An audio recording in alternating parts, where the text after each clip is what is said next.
Hey everyone, it's Christine here, and welcome to Friday's Self-Love Over Oracle. I am clearing out the space and the energy because I just did some other recordings. Holy cow, the energy shifted completely.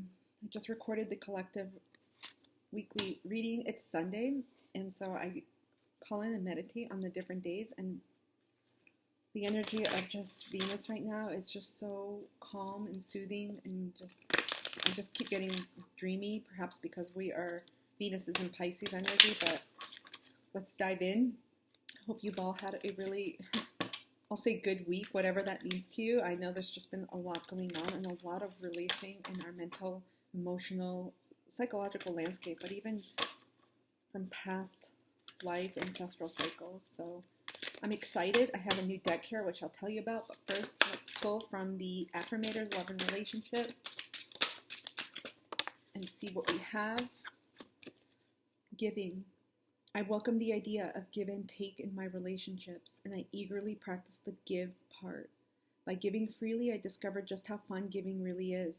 Giving my time, care, and attention to someone else actually gives me good feelings, which does make me want to give even more. Wait a sec. Does this selflessness make me look selfish? Be honest. And again, even though it implies relationships, I feel like a lot of you are giving to yourself at this time. Wow, with the Piscean energy, a lot of you are retreating.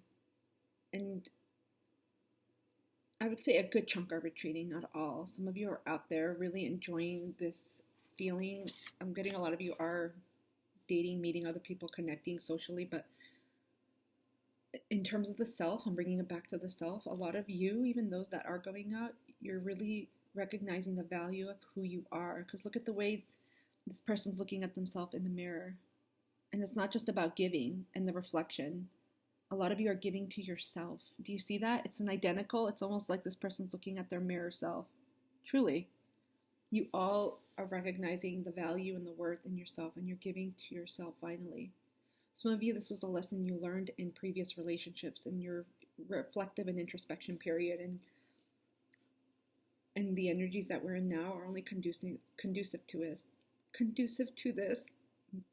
Disclaimer on major throat chakra issues. And with Venus, a lot of you are examining the relationship you have with yourself. This is it's gorgeous when we can give to ourselves in that way. And we've reached that level of contentment with ourselves, because a lot of people relate giving to yourself and self-caring in all different dimensions, because it is very much multidimensional. Some people see it as selfish. And people, especially women and those in partnerships and those who identify as LGBTQ versus heterosexuals, they're more likely to not give to themselves, to not self-care, to not make time. How do I know these facts? Because I just gave a talk about this. Self-care and cleaning out your side of the street in racial equity and social justice work. So it's really funny how it came out in this way. And I also want to say this was the new self-love oracle I got. It's absolutely beautiful. It's by Janet, is it Chui? Chui. Chui or Chui? If I mispronounce your name and for some reason you're watching this, thank you. And second, please correct me. It's gorgeous. Look at this. The decks are big. They're like the size of my hand. So it's very much taken some time to get used to, but I can shuffle them this way. Ooh, shit. Okay, we got a bunch of cards, which I'm not taking. But very peaceful energy that I'm getting from these cards. Ethereal, light, soothing, a very feminine vibe as well. Some of you are working on this actively right now, on self-care and taking care of who you are. So let's see what this oracle has for us. What message for Self-Love Friday today? A little bit difficult to shuffle. All of them want to come out. Some of you are really getting clear about your self-love. A lot want to come out.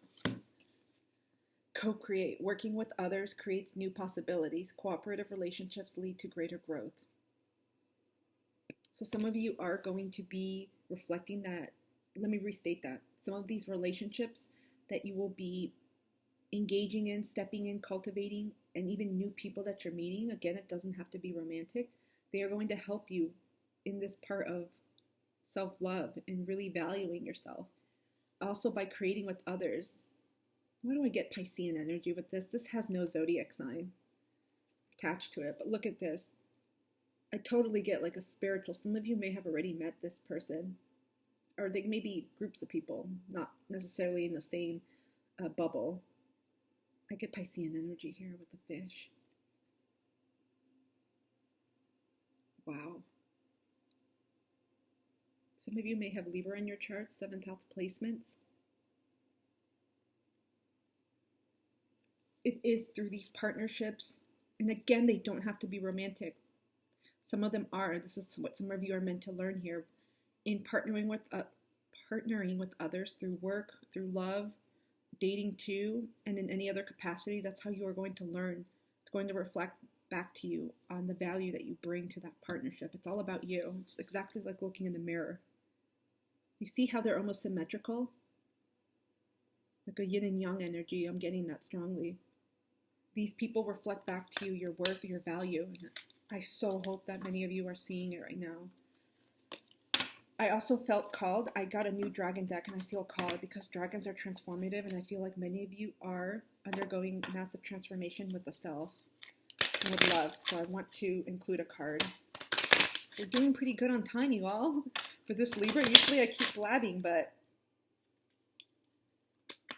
the messages are coming through and they just are stated so beautifully in the cards. Some of you, again, may have, I'm getting air, Aquarius, but especially Libra, Gemini in your chart, Pisces, Scorpio, Cancer.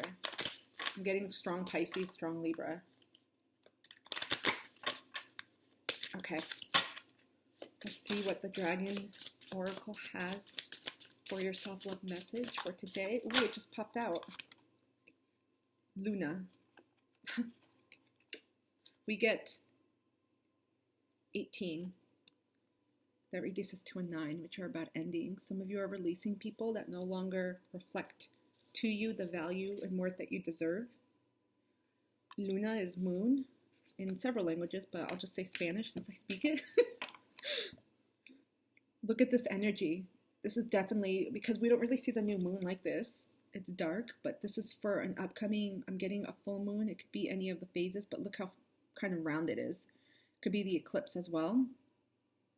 Lunar, but it also taps into our emotions and feelings.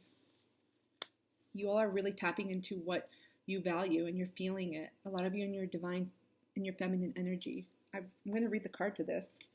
There's more to this. Some of you are Cancers. You're ruled by the moon. Water energy I'm getting. Again, they're not tied to any particular sign. Okay, let me do this fast because page 94. Embrace and accept what you really feel. As her name suggests, Luna is connected to our moon in her phases. She is a mother figure, and due to her watery nature, she connects to emotions, creativity, and of course, water. Her arrival is a prompt to fully feel your emotions, particularly if you have been avoiding their messages.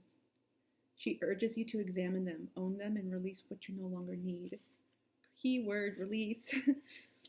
Again, it's with the upcoming moon on Saturday, the new moon. Even though it's not a full moon, we have the solar eclipse, and a lot of that is about transformation. So there is a semblance of release. A lot of you are letting go, and you're completely transforming the way you feel about yourself. Look at all this water. Again, no signs attached to any of these, but I get here Cancer with the moon and Pisces. Tons of water energy. You guys are really revaluing how you feel about yourself. She says if you have been feeling overwhelmed, it's fine to ask for help.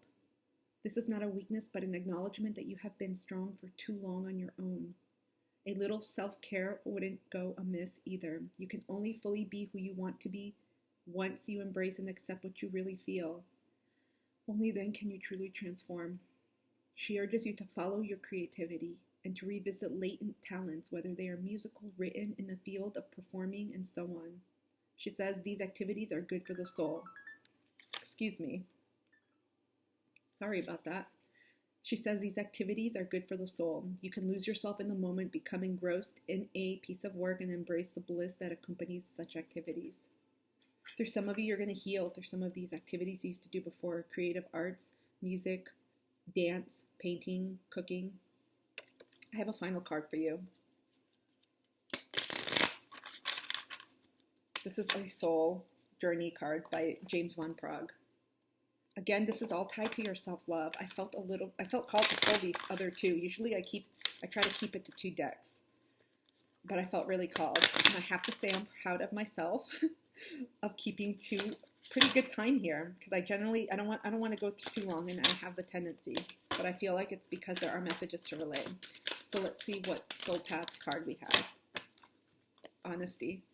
You all, a lot of feelings, emotions, communications. Look at this. I'm getting crown, throat chakra. A lot of you are getting really honest with yourself, really feeling, tapping into your emotions, your feelings, your desires, in terms of the values and what you want for yourself. This is one of the biggest forms of self-love and transformation that we can offer for our own journeys, but also with others. People are going to come into your path, and they're going to mirror to you exactly what it is that is valuable, what makes you you, why you're such an amazing person that has strong sense of worth. Many of you are working on that right now. I hope this reading helped and resonated with anyone. I would love it if you could please like, share, and subscribe. And I am wishing you a beautiful rest of your Friday wherever you are in the world. Take care.